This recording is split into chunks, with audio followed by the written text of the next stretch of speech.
I'm Tori Steele, and this afternoon I will be presenting my Dr. Jekyll and Mr. Hyde speech.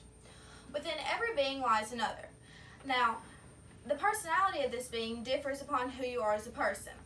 For example, if you're someone who tries to do the good thing, tries to live by their morals, then your alter ego might be someone who's a sharp-tongued temptress, and vice versa. Dr. Jekyll matches the example perfectly. He's a doctor, a member of high society who is respected and strives to live up to these standards. However, he grows tired of this conformity. He develops a magical potion that shapeshifts him into his alter ego. It helps him truly embrace Mr. Hyde. Now, Mr. Hyde, he loses all perception of good. He acts solely off of his pent-up anger and his dark desires. This story leaves us all on a pondering path of whom we might become if we were to down a magical potion that transforms us into our other side. I feel as though I would follow the example of Dr. Jekyll. As a person, I try to stay true to myself. However, true is often guided by my morals. If you are truly true to yourself, then you're not going to hold back. And while I often do not, I still try to filter my actions and words so that I obey my Christian testament in which I was born into.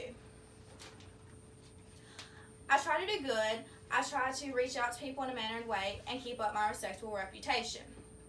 However, much like Dr. Jekyll, I still have desires to sometimes uncage my darker feelings. To back this hypothesis up with collective data, I try to look back on a specific time during which I let my Dr. Jekyll composition fade into my Mr. Hyde wiles. To do this, I often look back at a small time that begins on a cold March morning of my senior year, during which sleep deprivation was prominent, stress was undeniable, and patience was thin.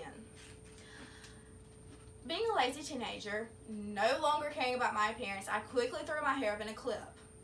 I head into my 8 a.m. trigonometry class, take my seat at my desk, and my classmate, who always had to make a comment about someone's appearance, turns and looks at me and says, "What is in your hair?" Without a second thought of politeness ever crossing my mind, I quickly spit out, "A clip. Ever heard of it? Looks better than the rat nest on your head." Now, I should have just smiled, bitten my tongue, and replied to her comment with politeness. However, I let my sharp tongue take the best of me. Without a magical potion, I couldn't control myself.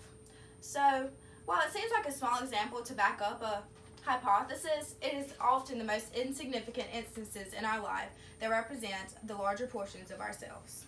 Thank you.